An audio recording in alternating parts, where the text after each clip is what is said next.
In the last video presentation, I was talking about our life problems. So we define our life problems as really something that we should deal with. That the main reason why we are suffering is that particular problem. For example, there is an inflation problem, economical problem. If we deal with this inflation, let's say the gas costs so much right now, it's so expensive, so that is the problem. Once we deal with this, everything will be all right. When we are talking about the political conflicts, when we deal with this political conflict, that particular political conflict, everything will be all right. Our life will be okay. So everybody has this issue. Everybody has these more or less important challenges in life. For example, maybe you don't have employees right now and you need someone to work for you. It could be a manager, a director, whatever, COO or CTO. It depends really on your business. But you define that I have a problem. I need to deal with that problem. It's a real problem. So what is the problem? You see? Oh, because I don't have an employee. That's my problem. Once this problem is going to be solved, everything will be fine. Maybe you cannot afford to pay for your taxes, or you cannot pay for your mortgages, or you cannot pay for your leasings. Who knows? Maybe you are waiting for some bank agreement to be signed. And you still wait and everything is just pending. So you say to yourself, once I solve this, everything will be okay. Maybe you are suffering because you are on your own. And you say, if I had a relationship, if I have a partner, everything will be okay. Or maybe you are just having a row right now with your partner.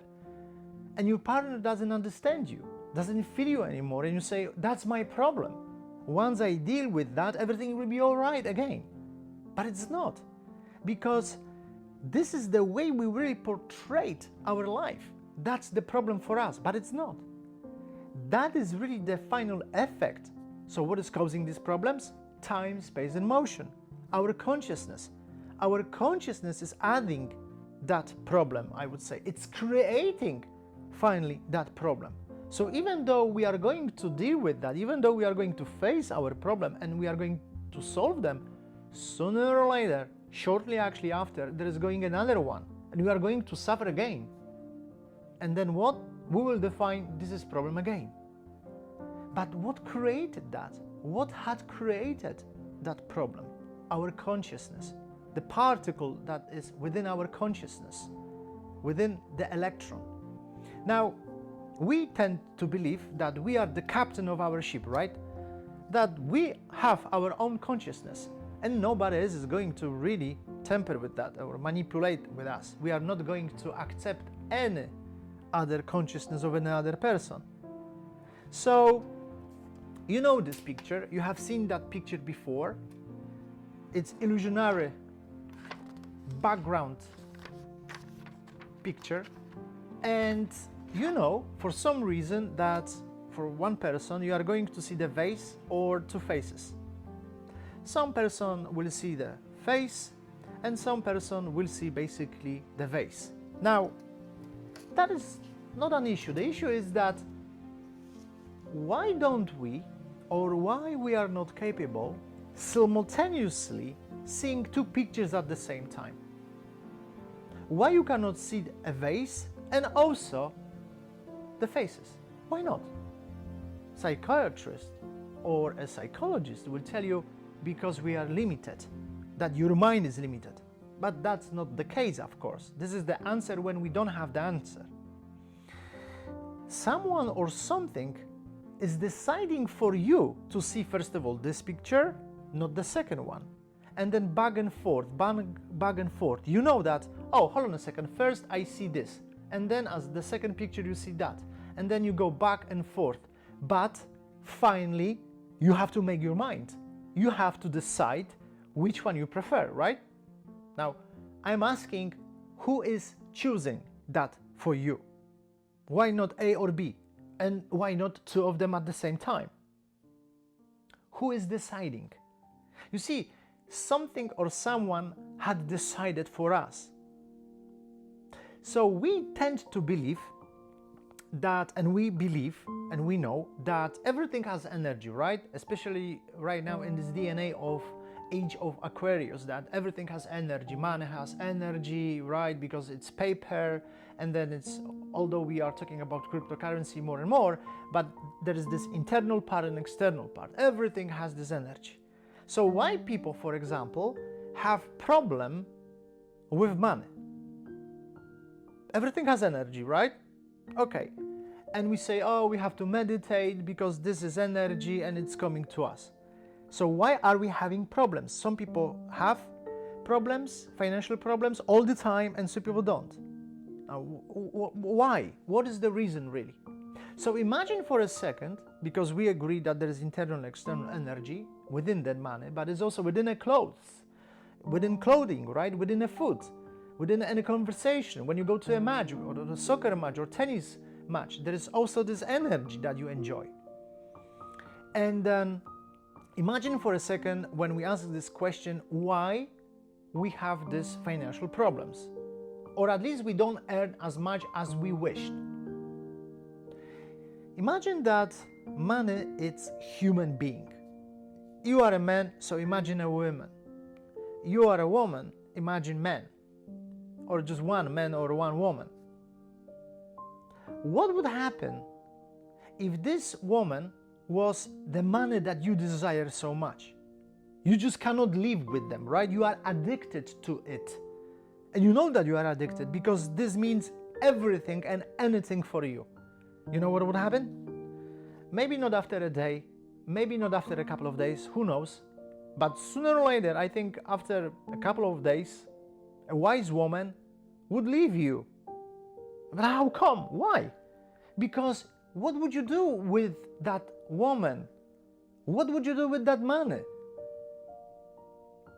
Do you see the addiction to it? It means everything to you. If you are going to give everything to that woman, this woman is going to be fed up with you. Not because she doesn't like you or doesn't enjoy being with you, it's just basically too much. It's just too much. It is as if someone was approaching you 24/7, talk to you, I like you, I love you, I care about you, please take this, please give me that. And you are all the time with that person, and you take this person and you share with this. Do you see the picture? You see, you feel that energy on that person, that projection? This woman or this man is going to leave you. Therefore, the man is going to leave you too. Because exactly, there is internal and external energy within everything. And the problem is that we are addicted from that. Our five senses is telling us what is going to give you the fulfillment. Five senses are telling you what is going to make you happy. Is it the coffee? Is it the food? Is it the orgasm? Is it the sex? Is it that money? Control? What is it for you? Maybe you are going for a holiday and you just can't wait until you go for this holiday. You just yearn, right? You crave going there. And you think that island you are going to will give you this pleasure, this fulfillment. It's not. It's like this problem. You think it's going to give you, but it's not. Because it's only the final effect. The time, space, and motion created that final effect. And the more time, space, and motion is there, the more particle is there, the less the enjoyment is there. So maybe right now you are waiting for something. Maybe you are going to an interview or going to meet with someone so important for you. You define that person. Your five senses are telling you, because you have already addicted from that this will help me to resolve my problem. So let's say we don't have money, or let's say we don't have employees, or let's say whatever there is the challenge for you. You say to yourself, oh, I am going to deal with that problem, I'm going to deal with that issue, and that person is going to help me. And that situation, once is going to take place, will resolve that problem. It's not. It's not. We think it is, but it's not. And again, why?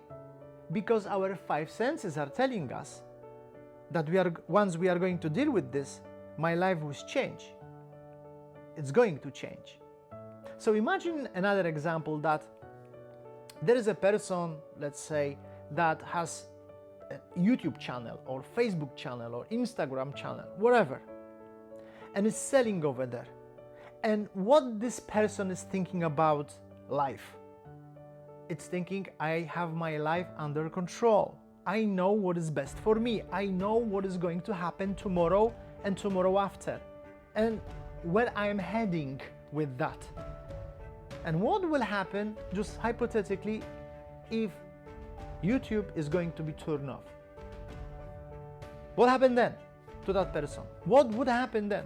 Suddenly that person would say, oh, I have an issue, I have a problem. Of course. But didn't you say to you earlier on that you knew what you were doing? That you knew where you were heading? Where you would head? You see the issue? We think that if we resolve some issue, or if we think that that's the way we know where we are going, this is already the problem.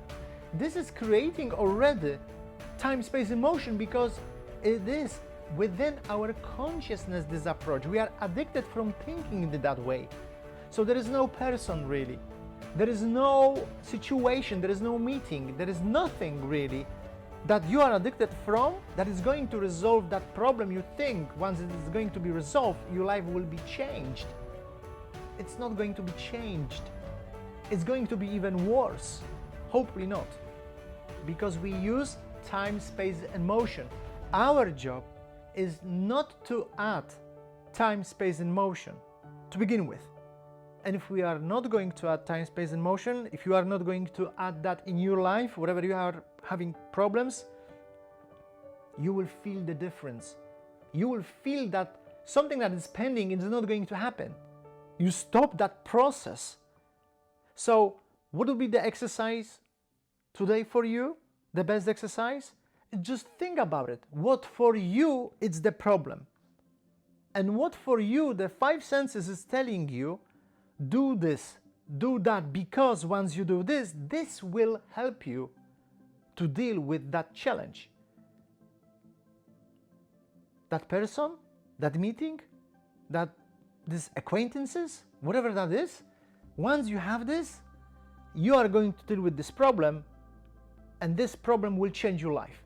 Now imagine this. Look at yourself, look at your life, find these things and talk to yourself. Hold on a second. I have tried that thousands of times before and it worked. But for how long? Maybe this is the process.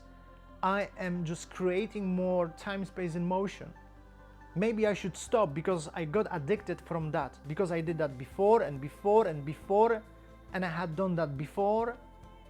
So maybe my five senses are just telling me that's the way I should deal with the problem. And the problem itself, even though it's going to be resolved, maybe it's not the problem on its own. Maybe that's the final effect of time, space, and motion that I had created. So by postponing that, by just thinking about it, that I had created that with my consciousness, you are going to turn it around. Try it. And that is the 6th video presentation that I have recorded pertaining to time, space, and motion, talking about the particle and wave. But I'm just thinking that in the future perhaps I will talk on more advanced stuff with part number 2, with maybe 6 or 7 video presentation, and maybe part number 3, which also is going to constitute of some video presentation as well. I just wanted to give you some food for thought, just to think about that everything is consciousness, that everything is consciousness, and only with consciousness we can really transform and transcend our life, the particle into the wave. So I would like to also thank you for sharing with our foundation everything that you have shared with us, the donation.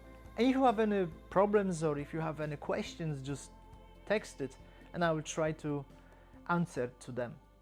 Thank you very much and see you soon.